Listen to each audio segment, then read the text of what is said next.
All right. I want you guys to watch this. This is pretty cool. Let's go. This is just a real super quick one. This is a video that Jonathan Cho shot. I think it was yesterday. This is downtown Seattle, Pioneer Square, one of our most famous squares. Look at this nonsense. Yeah. Just what are we even? There's some guys just walking by. It's pretty normal. So yeah, that's Jonathan Cho. And he's basically saying Groundhog Day. And Groundhog Day is a really good way of, identifying what's going on. You've got these cities where the homeless, it's just Groundhog Day. They, clear them out, rinse, repeat, clear them out, rinse, repeat. So on your first 100, Mayor Bass down in LA, doesn't count. You put 5,000 into treatment, mental treatment, into housing. We'll talk about that. You put 1,000 into that. We'll talk about that. All right. My next story is ex-Intel official who signed Hunter Biden laptop letter admits significant portion of the emails had to be real. All right. We're going to talk about this. I've got my theories on this. I know you do too. Douglas Wise was among the signatories who pushed the Russian disinformation narrative. So here's what I think is going on before we truly get on into it. I think you've got a situation where the Republicans are going to do a little look-see on some major investigations, the laptop being one of them. So where we had 51 former Intel officials sign this big letter stating, well, this looks a lot like Russian disinfo. We don't know if it is or not, but don't believe anything you saw on the laptop. Well, we're getting to the point now, and probably enough information is flowing in Congress that people are aware of. We're going to have some people that are going to be, they're going to be asked to describe, for Congress exactly what their position was and why they signed this letter and why they put this letter out from, all these former defense officials stating that this is basically Russian disinfo. So now you've got one guy, Douglas Wise, who is saying, well, we said it was Russian disinfo because we knew a portion of the emails on the laptop had to be real. But at the time, they basically said they're all Russian disinfo. Don't listen to it. Don't listen to it. So you are slowly seeing the creep towards, we knew it was all real. We knew for a fact it was all real. And the media just stopped that story in its tracks, right? Some of my stuff included. My stuff was, I didn't have hyperlinks that were blocked, but I did have storylines that were deemed, nobody wants to advertise on this. Or I did have storylines that are like, we're not really promoting this right now. We're not promoting this topic right now. Had that stuff happen. And it was a way of basically censoring information so that content didn't get out there. And to me, that had a major impact on the election. And we're going to talk about that towards the end of this article. So yeah, we've got some, you're going to probably have some hearings. You're going to have some of this stuff come up. And so now you've got one of these guys who maybe is going to be in the hot seat in some of these hearings. And he's going to say, the FBI had the laptop July of 2019, or was it December of 2019? They had a full year to look at it before the elections. And you guys right before the elections stated that you thought it was Russian disinfo. What's the dealio? And the guy's going to go, well, we said it was Russian disinfo because we knew some of it was correct. But, what's really on there, we can't have the American public believing that because, one of the things the FBI came right out and said was that they didn't want to be responsible for majorly impacting 2 elections in a row. So if you remember, with Hillary Clinton and her email servers, that was a big FBI related deal, right? She's got a private email server. Can't have that. Well, the FBI was just like, well, let's take that laptop and we're just going to bury that. And that to me, that on top of, this letter that went out that said Russian disinfo, Russian misinformation, that to me, that had an impact on the election for sure. by not disclosing that. So FBI, one way or the other, they're impacting this, right? So kind of depending on which side of the aisle you believe, whether you believe in the whole voter fraud thing, I am of the idea that, what happened with this laptop did impact the election for sure. The timing of it, especially. One of the signatories from the now discredited open letter attempting to discredit the findings from the Hunter Biden laptop made a stunning admission more than 2 years after it surfaced in the public eye. Because what's happened is that we've just moved past it, right? Guy got elected. We're all good.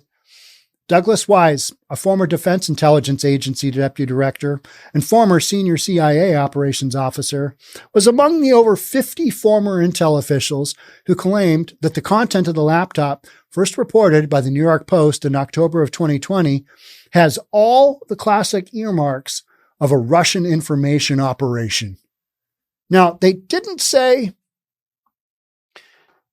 come right out and say that it was Russian disinfo, did they? I podcasted this very specifically. They danced around what it was. They didn't identify it directly because they knew damn well that it was probably a laptop that Hunter Biden in his drug-induced state left at a repair shop. That repair shop, guy just freaked out and now he gave it to, who did he give it to? Rudy Giuliani? That whole sequence thing. And then it became the laptop from hell from Miranda. I forget her last name. But yeah, so this is where we sit. This whole thing to me is this is just straight up politics, right? So, but in an interview with the Australian published Sunday, Wise, the Australian being the publication, Wise now admits most of what was found on the reported emails had to be based in reality. All right. So which one was it? Was it reality or was it fake? You got to pick one because it can't be both. Now we're saying, well, of course we knew it was real because if it was Russian disinfo, then stuff on there had to be real. Is this just absolute doublespeak? Seems that way to me, right? It's one or the other. It's true or it's not, right? Stuff on the laptop is good or it's Russian disinfo. But now we're saying, well, it's got some truth to it. The only way it could have been Russian disinfo is that if it was true, is literally what this guy is saying. It's like, how's that work? I don't know. All of us figured that a significant portion of that content had to be real to make any Russian disinformation credible. But the whole issue is that you were telling us it was Russian disinfo to discredit it. That's okay. 2 years have gone by. We're all thinking something else. Nobody's really talking about the laptop anymore, are they? No, people are. Yeah. People are, and we're going to hear some interesting stuff on that. Have you guys been following the Twitter files at all? I mean, the Twitter files that Elon Musk is leaking. I mean, there have been so many of them that I'm just kind of overwhelmed. I'm kind of like at that point where I'm like, okay, there's a lot of information there. Could somebody please just summarize all this stuff and get back to me?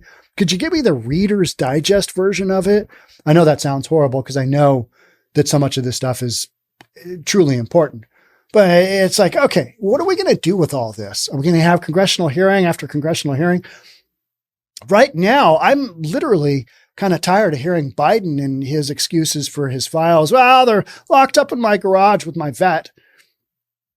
And you're like, okay, but your house didn't get raided by the FBI and Trump's did. And you guys both had files at home. So, Trump didn't, Trump hasn't been well treated by the government at all, right? I mean, he's had so many different things where they've just gone up his backside. So for him to say, yeah, no go on you guys are going to have to subpoena that stuff. I don't blame him. He's basically got he's got files from when he was, in office. And to me, this stuff is just like, you guys work this out. So whatever you got going on. But the inequality is what I'm saying. The way they treated Trump with the way they treated Biden. I mean, did they go through Biden's wife's panty drawer? I don't think so. They went through Trump's. That's interesting, isn't it? Literally went through her underwear drawer. Well, there might be some secrets in here. You never know. Yeah. Wild stuff. Wild stuff. Crazy. All right, let's keep going here. The open letter, first published by Politico, was widely cited by Democrats and members of the legacy media to downplay the findings from Hunter Biden laptop, which was largely being taken seriously solely in conservative media. So many outlets we had one outlet, I forget who it was, but just like last summer said, we think that the laptop is real. And the majority of them, it took over a year to finally kind of come back around and go, you know what, maybe that laptop was real. We are all individuals here's the excuse, right? Here's the massive excuse. We are all individuals who devoted significant portions of our lives to national security. Yada, yada, yada, yada.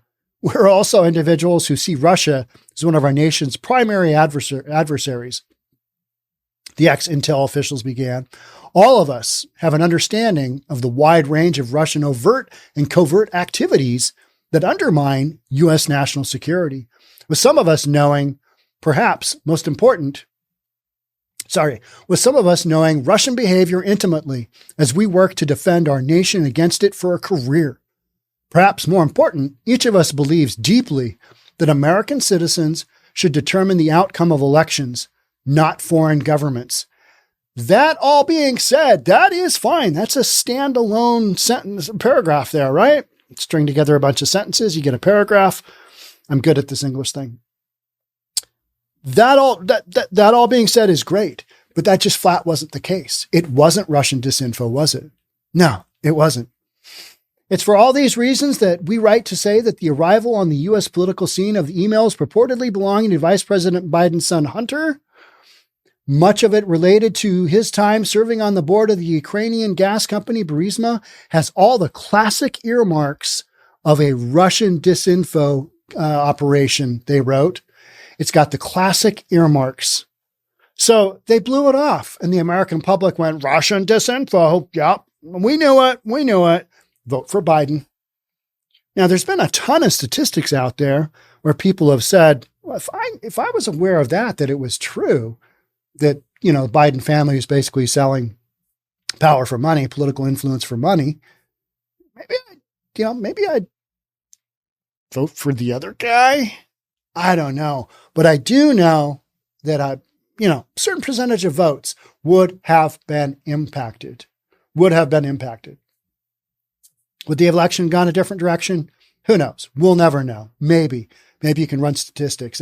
I've seen a bunch of people saying, no, had they known, we've done a poll where it says this many people would have changed their vote for this. You're like, okay, yeah, all right. But reality is, would they really have changed their vote over knowing Hunter Biden's drug addicted son was out doing all this stuff? Maybe. I think people just want their guy. And if your guy's Democrat, got a D in front of his name, that's your guy and that's who you vote for, no matter what he does. And if your guy's got an R in front of his name, I think you go down that road, no matter what he does. Look at that guy with the R in front of his name that just basically made up, his educational history, his work history. I love the articles where they say he never entirely worked for that company. He never worked for them at all. He didn't get that degree that he claimed. People still voted him in an office now. And he's taken office. I think that guy's going to make it through. Wild stuff, right? So at the end of their letter, which was published just days after the New York Post first published its bombshell reporting, the ex-Intel officials acknowledged, we do not know whether these press reports are accurate. So they said, we don't know. And it sounds like Russian disinfo. So, the damage is done. Among the signatories were outspoken Trump critics, John Brennan, James Clapper, Michael Hayden, Leon Panetta, Jeremy Bash, many of whom can be found on MSNBC and CNN. How is CNN doing? How are things going at CNN? I have heard that they're going to call in possibly Bill Maher, Trevor Noah. Sorry. I don't watch him enough to know his first name from last name. And who was the other one? Another late night guy. They're talking about bringing those people in to do their 10 o'clock segment because they're just, CNN is just shuffling things around incredibly. They've got no continuity. Their shows are just, they're lacking. So Politico, which first reported on the open letter, was also the first legacy media outlet to verify the authenticity of Hunter Biden's laptop in September of 2021, almost a full year after this issue took place, because this was in October when this story got crushed, October of 2020, right? In 2022, the New York Times, the Washington Post, NBC News, CNN, and CBS News followed suit and verified the laptop, which they all dismissed during the 2020 presidential election because it had a lot of stuff on there that wasn't good for their guy with the D in front. Many of the former President Trump's defenders allege the media and big tech suppression of the Hunter Biden laptop story was enough to sway the election in favor of his father. I believe that to be true. Whether it swayed it enough to have a different outcome, I don't know. I don't think we'll ever know. But did it sway enough to have an impact? Absolutely. Absolutely. And I remember talking to one of my cousins. I'm like, hey, this laptop story is going to blow up. And my cousin said, is it? Or does it just, do people just ignore it? Does it get buried somehow? We literally had that conversation like October 20, somewhere right in there. Like I was going to podcast it the next day. And we're all watching that election very, very closely because we knew the margin was thin. We knew that it was super, super close. And man, when I saw this story come out and they're like, well, it's got the earmarks of a Russian disinfo campaign. They didn't even say they thought it was Russian disinfo. They said it had the earmarks. It looks a lot like that. Well, what else looks like Russian disinfo that isn't necessarily Russian disinfo? They didn't really say. They didn't really come right out and talk about it. And they're just like, it's all signed their name to the letter. Then, how many of these guys have come back out and stated something different? I haven't seen a lot of that. I haven't seen a lot of them coming back on CNN going, you know what? That whole Russian disinfo thing, man, we blew it there. That really wasn't Russian disinfo. Unfortunately, that was just Hunter Biden, cracked out with prostitutes, smoking his crack pipe, doing his crazy stuff, lining up M&Ms on his, or was it M&Ms or Skittles on his, taking pictures of it. Let me Snapchat that to you right there. Yeah. I mean, that's the kind of stuff you do when you're close to 50 years old when you are on drugs. Because otherwise you're like, let's see, at the time, was he the vice president's son? I believe he was the vice president's son, not president's son, when he was doing a lot of meth. Blew out all his teeth. Yeah, he's got all those veneers, drug addicts. But I mean, he would do the video on that laptop of him doing just some crazy stuff. And everybody's, that's Russian disinfo. It's all good. Don't worry about it. Vote for our guy. It'll all work out. And it did, if you've, following the guys with the D's in front of their name.